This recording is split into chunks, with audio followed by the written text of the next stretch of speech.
भैया आज 50 दिन हो गए,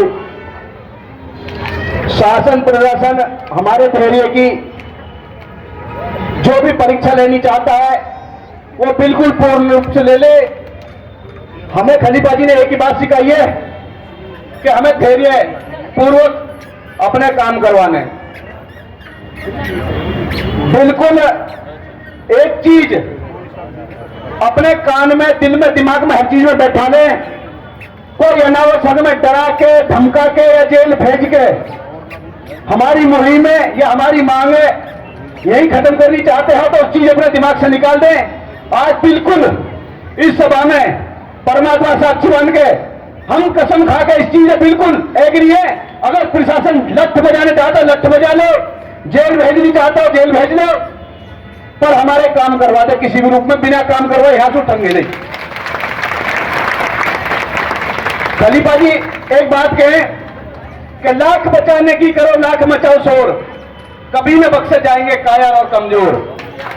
कायर और कमजोर सदा जीवन में दुख पाते देखे, लुटते देखे, पिटते देखे, बिना खता जेल जाते देखे, और कोई तो काले पानी, कोई फांसी खाते देखे। प्रबल की हर जगह, ताकतवर की हर जगह, कायर की कहीं नहीं सुनवाई। कायर और कमजोरों के लिए दुनिया नहीं बनाई। वीर होते वसुंधरा, ये धरती वीरों का वर्ण करती है। जो ताकतवर है, जो मजबूत है, वो अपने काम करवा ले, और हम जैसे कमजोर तबके के लोग, किसान तबके के लोग, मजदूर तबके के लोग, वे कुचल दिए जा, मसल दिए जा, उनकी मुहिम यही खत्म कर दी जा। आज दूर क्षेत्र में और नवेड़ा के 81 गांवों में, नवेड़ा छोड़ो गौतम बुद्ध नगर के सभी गांवों में हर किसान पीड़ित है, हर आदमी पीड़ित है। यहां का मूल निवासी एक एक जन बच्चा सभी पीड़ित है। पर फिर भी भगत सिंह हर कोई ना हो तो भैया आप सब साधुवाद के पात्र हैं। कम से कम जिंदे तो हो, जिंदे नजर तो आ रहे हो। लोगों की तरफ में घर में तो ना पड़े, आज मैदान में तो हो। परिणाम जो भी होगा परमात्मा देख रहा हो हमें। अगर हमारी लड़ाई के लिए तो हमें परमात्मा देख रहा हो, पर सब वादा कर लो। और ऐसे नारी संख्या हमारी कम है, संख्या हमारे पास बहुत है। खलीफा जी को आह्वान थोड़ा लेट हुआ, इस वजह से ज्यादा लोग ना पाए। अभी कोई भी मुहिम होगी तो लोग बढ़ चढ़ के हिस्सा लेंगे। आपकी पिछली पंक्ति में, पिछली पंक्ति में लोग जुड़े हुए एक दूसरे से। बिल्कुल निश्चित रूप से हमारी बात ऊपर तक पहुंचा दी जा। हम अपना हक लिए बिना यहां से ना जाए किसी भी कीमत। पता नहीं क्या हो गया है इस देश में, कैसे अधिकारी हैं जो आम आदमी की बात को सही रूप में भी नहीं सुन सकते। जब आम आदमी की बात, सही बात भी ना सुनी जाए और राज आम आदमी को अधिकार देने में आनाकानी करता हो, तब आम नागरिक का अधिकार बन जाता है वो क्रांति के द्वारा समाज को जगाए और अपना हक लेने की जद्दोजहद करे। इसमें कोई दो राय नहीं है। सब हमारे कर्मों की खेती है, मैंने माना, परंतु हमारे कर्म अब बढ़िया भी तो हो सकते हैं। हम अच्छे रास्ते पर चल भी तो सकते हैं। एकता का एक बहुत बड़ा प्रयास हम कर सकते हैं। मुझे मालूम है नवरात्रि के व्रत चल रहे हैं, ढेरों मातृशक्ति नहीं आ पा रही है, परंतु उनके वो भाव न आने के बावजूद भी हमें वो ताकत दे रहे हैं कि हम बिल्कुल भी पीछे न हटे। अभी थोड़ी देर में एक बड़ा निर्णय लेंगे और आगे की हम बड़ी व्यवस्था बनाएंगे। हमें कोई राजनीति नहीं करनी है, किसी के झांसे में नहीं आना है।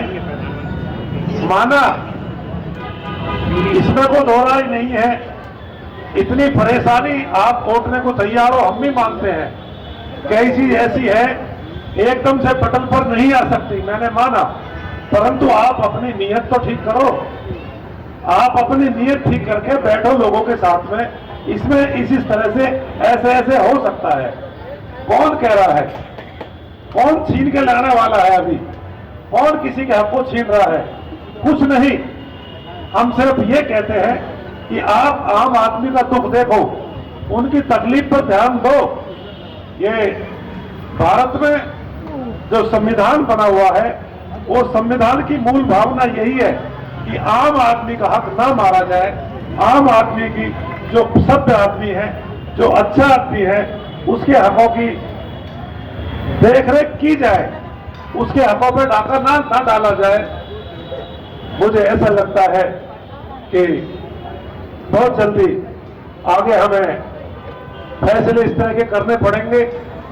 अभी 2 दिन बाद यहाँ बड़े बड़े लोगों का आगमन हो रहा है और हम अपनी ताकत को निश्चित तौर पर बढ़ाएंगे। हम पीछे हटने वालों में से नहीं है। अगर कोई बात है तो बैठ के बातें करो, हमसे बैठ के बातें करो। हमारे लोग संतुष्ट होते हैं, हम उस रास्ते पर चलने को तैयार है। परंतु कोई ये समझता हो इनको धकेला जा सकता है, इनको दबाया जा सकता है, हम हर मुसीबत सहन करेंगे, हर कष्ट सहन करने को तैयार है। अगर तुम्हारी हिम्मत है तो ले जाओ जेल में, हम जेल जाने को तैयार है। परंतु बात सही है तो सही बात से हम पीछे हटने को तैयार नहीं है।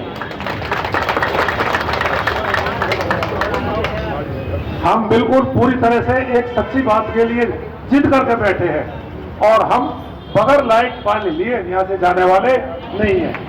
तो उतारो अपने कागजों को, निकालो अपनी बही और उनको दुरुस्त करो। जो तुम्हारे कानून कायदे गलत हैं, आम आदमी का हक दब रहा है, तो उसको ठीक करो। अपने भावों को बदलो, निकृष्टता को त्यागो, जघन्यता को त्यागो, आम आदमी की परवरिश करो। सही मायने में बैठ जाओ भैया, खड़े क्यों हो? बैठ जाओ, बिल्कुल कोई खड़ा नहीं होगा। जब खड़ा होने का नंबर तब खड़े होंगे। से सुविधनम, ये मंत्र सबकी भूति झाड़ देता है, सारे अभिमान का नाश कर देता है। बड़े सीधे शब्दों में कहता है मंत्र, जो भी कुछ दिखाई पड़ता है अथवा नहीं दिखाई पड़ता, सब में ईश्वर का वास है, सबका मालिक वही है। इसीलिए जितना त्याग भाव से काम करोगे, निश्चित तौर पर आपकी भलाई उसी में है। तस्वीर धर्म, ये धन किसका हुआ? आज तक किसी का भी नहीं हुआ। तो हम उसी धारणा के हैं, आम आदमी का दुख कम हो, आम आदमी की पीड़ा कम हो। निश्चित तौर पर पुस्तापार के लोगों को लाइट मिलनी चाहिए, ये मानवता कहती है। ये हमारे देश के पीएम की घोषणा है कि हर घर में उजाला होगा। मेरा ऐसा मानना है। किस के माध्यम से जो बात उतरी है, पीएम के माध्यम से कोई बात उतर रही है यहाँ, तो मेरा ऐसा मानना है ये समाधान अब होना चाहिए। हमारे बीच में त्रिमूर्ति बैठी है, तो एक बार जोरदार ताली बजाओ। भैया और कोई वार्ता करने वाले आगे आ जाओगे थोड़ा सा। कहाँ गए सब के सब जो बातचीत करी थी हमने?